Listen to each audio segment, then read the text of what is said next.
สวัสดีพี่น้องปอปายเบิร์ดทุกคนเนาะมื้อนี้พอกับถนอมคือเก่ามื้อนี้เนาะอยู่สวนมันต้นพี่น้องบ่ได้ไปไสมื้อนี้นะ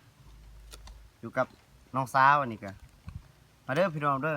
กินข้าวนำกันพี่น้องกินข้าวเที่ยงมื้อนี้เมนูก็บ่มีหยังหลายมีแต่ปลาพี่น้องเอ้ยปิ้งปลาแซ่บๆพี่น้องโอ้สุดยอดแซ่บๆพี่น้องเอามากินนำกันพี่น้องอยากเข้าบัดนี้บ่ว่าหลายใหญ่ห้างพี่น้องเอ้ยเอามากินนำกันแซ่บๆมาเด้อท่านผู้ชมมาเด้อกินนำกันพี่น้องปิ้งปลาแซ่บๆมื้อนี้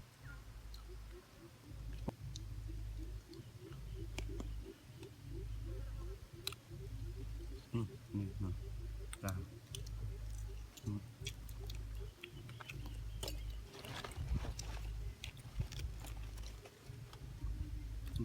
ขึ้น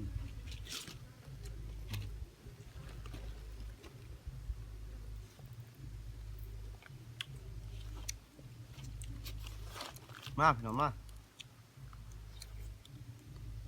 กินข้าวกับบ่าวถนอมคือเก่าเด้อพี่น้องเด้อถนอมคือเก่ามื้อนี้นะพอกับถนอมคือเก่าเมนูปิ้งปลาโอ้ปลาแซ่บๆพี่น้อง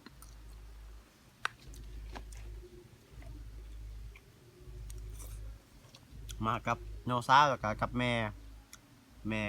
ขี้อ้ายกล้องเคยเข้ากล้องจักเทื่อเลย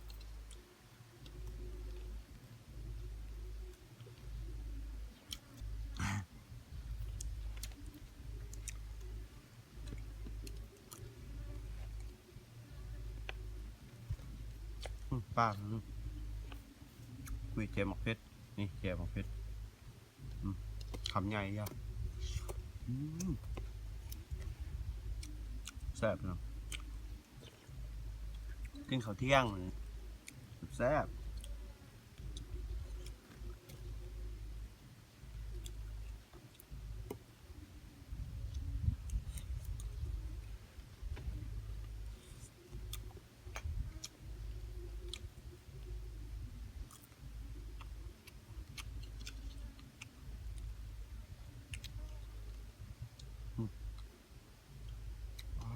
ถูก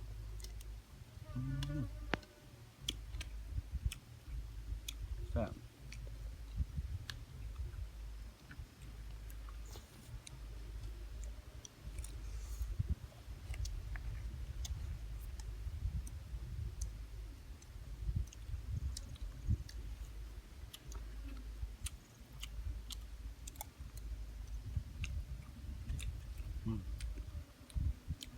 ปลาสูตรกลางหม้อ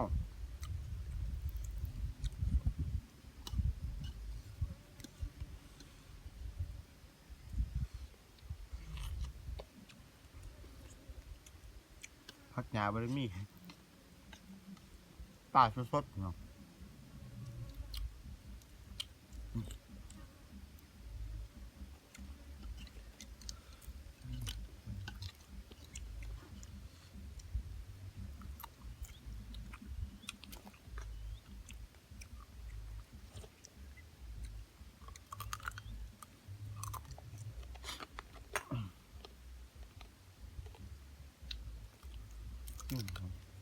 กิน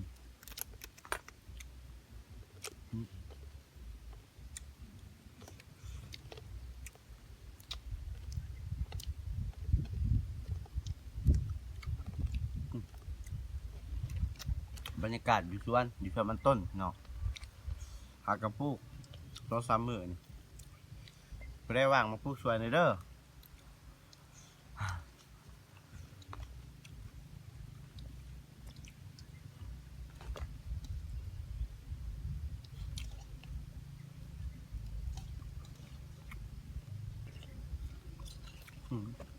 กิน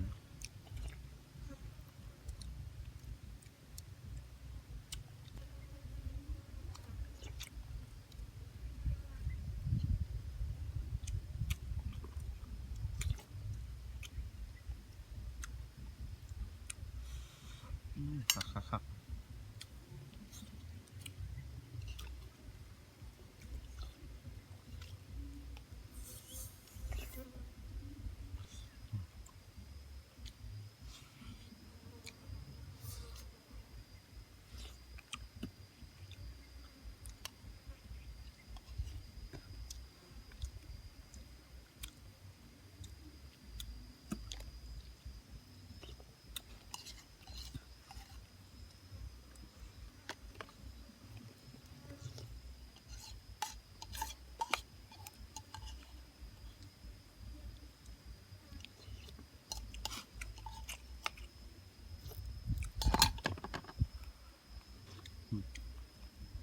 กินข้าวโบราณ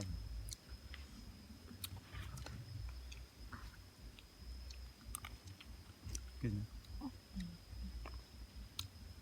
แดดกำลังสิออกมาเลยพี่น้องเอ้ยกินข้าวเที่ยง11 โมง11 โมงป้ายแดดกำลังออกมา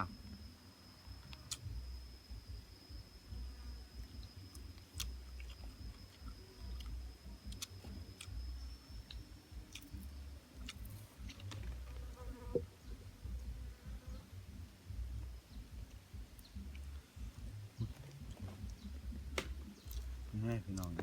โอ้ยอดยอดปิ้งแบบบ้านๆเอาไปปิ้งแบบบ้านๆแบบสไตล์บ้านนอกประสันซะ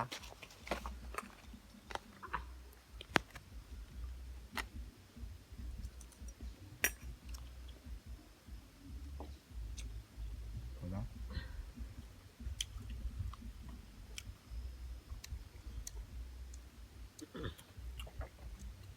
กินรสข้าวน้ำมดกัด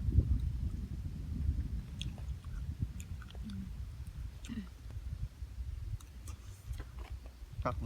กักกันทั่วคน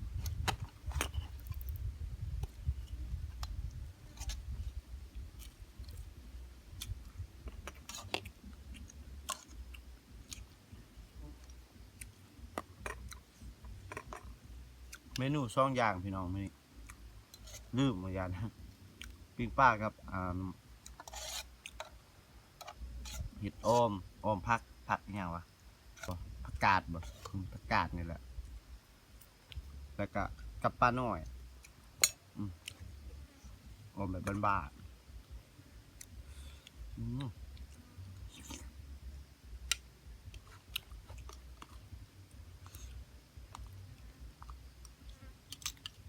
แซ่บเนาะ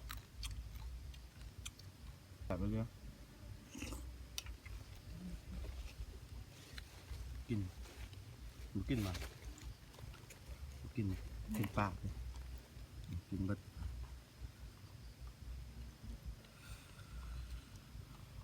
จัง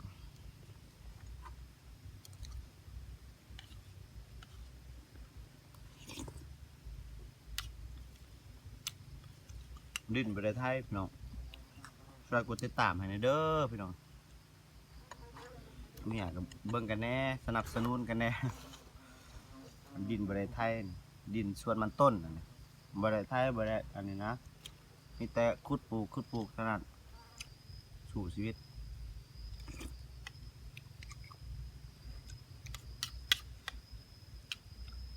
ช่วยซัพพอร์ตหน่อยเด้อ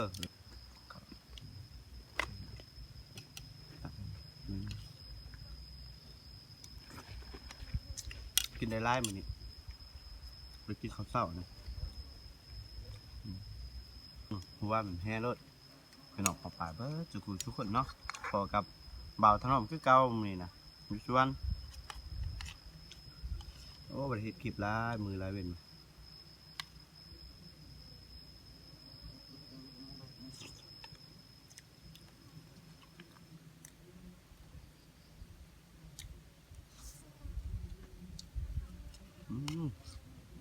ป่าพี่น้องตอนป่าพี่น้องเอ้ย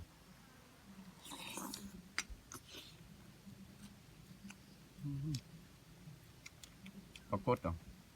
ไปหาแต่แฟมซี่ซิกามัน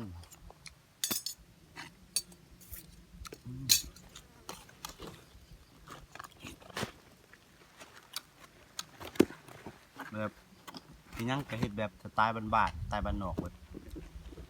เอาใบใหม่มาปูลืมเอาศาสตร์มา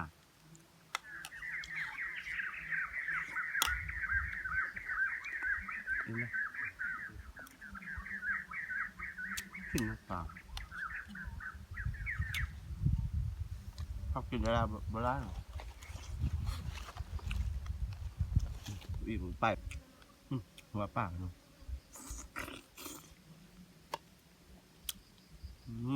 แม่ง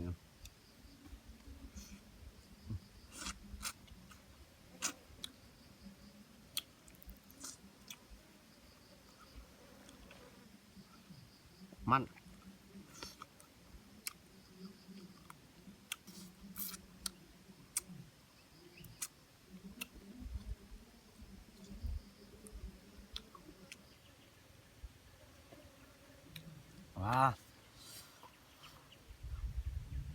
สุดยอดพี่น้องอิ่มพี่น้องแซ่บกินเป็นโอ้คักจนมักแซ่บ